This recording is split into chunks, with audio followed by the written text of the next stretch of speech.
प्यारे विद्यार्थियों, 10वीं कक्षा के संस्कृत विषय में आप सबका हार्दिक स्वागत है। सेम उसी का 10वां पाठ भूकंप विभीषिका, इस पाठ का हम लोग अध्ययन करेंगे। प्रस्तुतोऽयं पाठः अस्माकं वातावरणे संभाव्यमान प्रकोपेषु अन्यतमां भूकंपस्य विभीषिका द्योतयति। प्रस्तुत यह पाठ हमारे वातावरण में होने वाले प्रकोपों में अन्यतम भूकंप की विभीषिका को दर्शाते हैं। प्रकृतो जायमानः आपदः, प्रकृति में होने वाली विपत्तियाँ भयावह प्रलयं समुत्पाद्य, भयानक प्रलय को उत्पन्न करके मानव जीवनम संत्राशयन्ति, मानव जीवन को त्रसित करते हैं। ताभि ही प्राणिनां सुखमयं जीवनम दुखमयं संजायते, उनसे प्राणियों का सुखयुक्त जीवन दुखयुक्त हो जाता है। एतासु प्रमुखाः सन्ति, इनमें प्रमुख हैं झंझावातः, भूकंपनम, जलोपप्लवः, अतिवृष्टिः, अनावृष्टिः, शिलास्खलनम, भुवि दारणम, ज्वालामुखस्फोटादयः। आंधी तूफान, भूकंप, बाढ़, अतिवृष्टि, अनावृष्टि, पत्थर खिसकना, धरती फटना, ज्वालामुखी फटना आदि। अत्र पाठे भूकंप विषये चिंतनं विहितं यत्, यहाँ पाठ में भूकंप के विषय में चिंतन किया गया है कि आपत्काले विपन्नतां त्यक्त्वा, मुसीबत के समय में विपन्नता को छोड़कर साहसेन यत्नं कुर्मः चेत, साहस करके कोशिश करते हैं तो दारुण विभीषिकया संरक्षिता भवामः, दारुण विभीषिका से संरक्षित हो सकते हैं। ये बाढ़ से जो है बिखरे हुए घर, सामान आदि और लोग उस मलबे के नीचे दबे हुए दिखाई दे रहे हैं। एकोत्तर 2000 ख्रीष्टाब्दे गणतंत्र दिवस पर्वणि यदा समग्रमपि भारतराष्ट्रं नृत्य गीत वादित्राणाम उल्लासे मग्नमासीत्, सारा देश भारत राष्ट्र नृत्य गीत और वाद्य यंत्रों की प्रसन्नता में डूबा हुआ था। तदा अकस्मादेव गुर्जरराज्यं पर्याकुलं विपर्यस्तं क्रंदनविकलं विपन्नंच जातम्। तब अचानक ही गुजरात राज्य व्याकुल, अस्त व्यस्त, करुण क्रंदन और विपत्ति से युक्त हो गया। भूकंपस्य दारुण विभीषिका समस्तमपि गुर्जर क्षेत्रं विशेषेण च कच्छ जनपदं ध्वंसावशेषेषु परिवर्तितवती।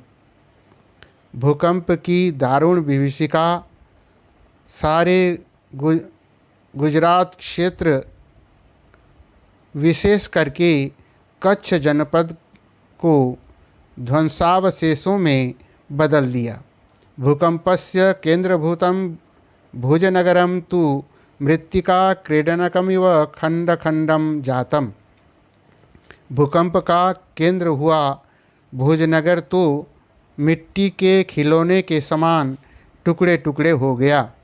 बहुभूमिकानि भवनानि क्षणेनैव धराशायिनी जातानि। बहुमंजिले मकान पल भर में ही धराशायी हो गए।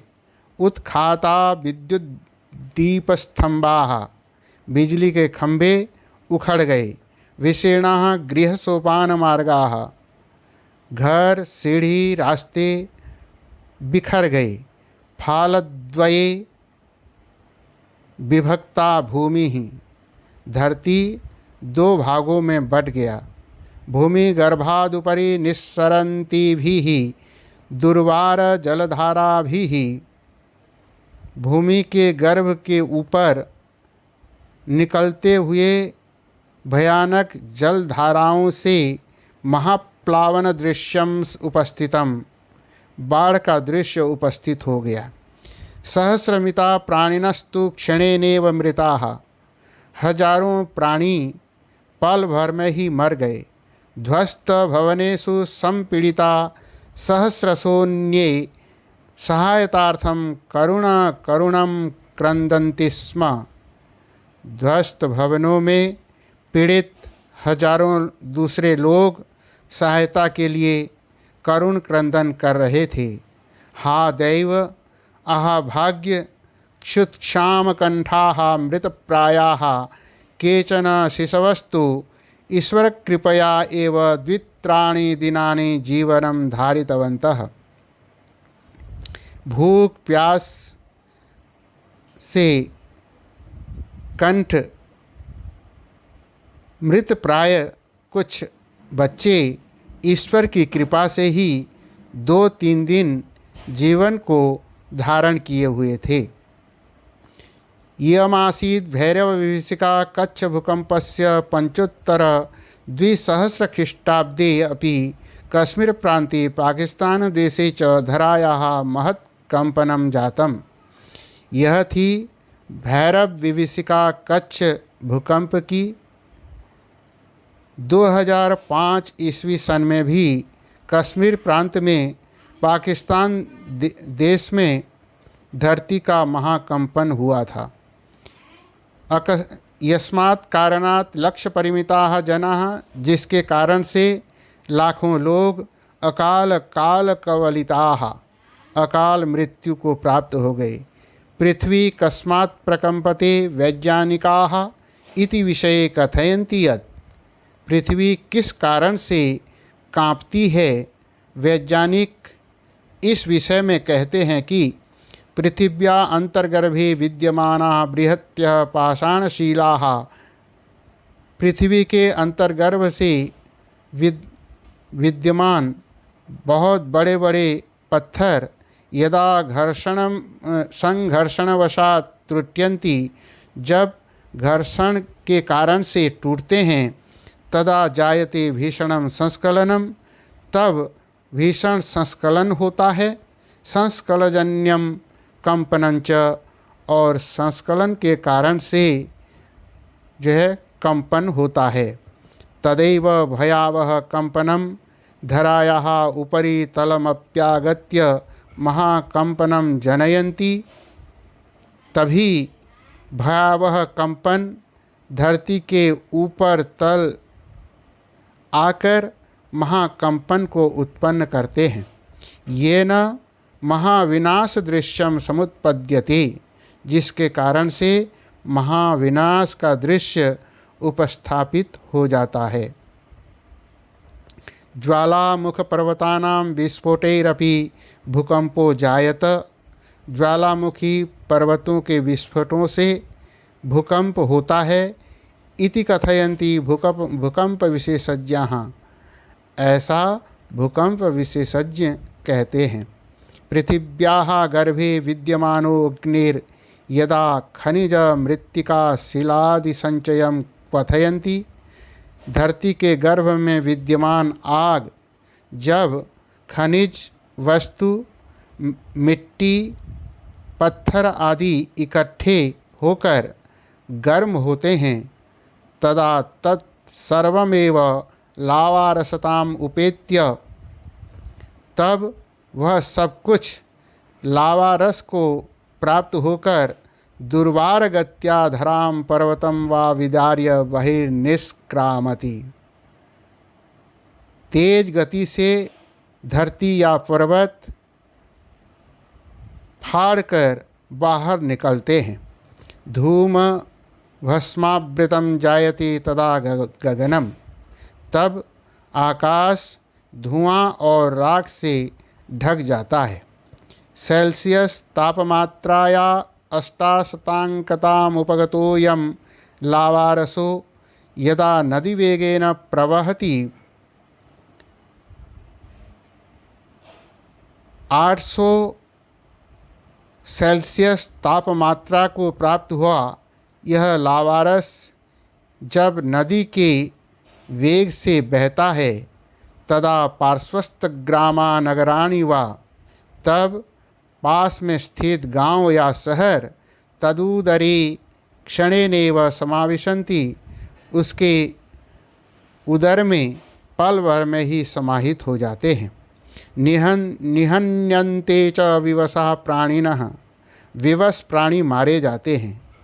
ज्वालामुद्गिरन्त इति पर्वता अपि भीषणं भूकंपं जनयन्ति, ज्वालामुखी गिरते हुए ये पर्वत भी भयानक भूकंप को उत्पन्न करते हैं।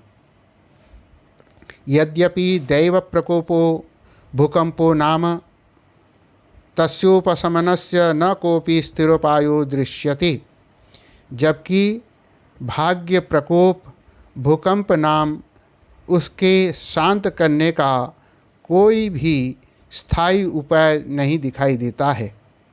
प्रकृति समक्षम अद्यापि विज्ञानगर्भितो मानवः वामनकल्प एव, प्रकृति के सामने आज भी विज्ञान के अभिमानी मनुष्य छोटा रूप ही है। तथापि भूकंप रहस्यज्ञाः कथयन्ति यत्, तब पर भी भूकंप रहस्य को जानने वाले कहते हैं कि बहुभूमिक भवन निर्माणम न करणीयम, बहुमंजिले मकान नहीं बनाने चाहिए। तटबंधम निर्माय बृहन्मात्रम नदीजलम अपि नैकस्मिन् स्थले पुंजीकरणीयम, बांध बनाकर अधिक मात्रा में नदी का पानी एक स्थान पर इकट्ठा नहीं करना चाहिए, अन्यथा असंतुलनवशात भूकंप संभवति, नहीं तो असंतुलन के कारण से भूकंप हो सकता है। वस्तुतः निश्चय ही शांतानि एव पंचतत्वानि क्षिति जल पावक समीर गगनानि भूतलस्य योगक्षमाभ्याम कल्पन्ते। शांत पंच तत्व धरती, जल, अग्नि, वायु, आकाश, धरती के प्राप्य अप्राप्य की प्राप्ति का योग, प्राप्य का क्षेम उत्पन्न करते हैं।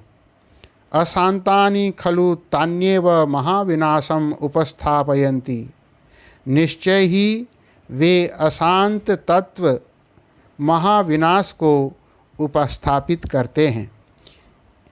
इसलिए बच्चों, इस पाठ का अध्ययन कीजिए और पुनः समझने का प्रयास कीजिए। धन्यवाद।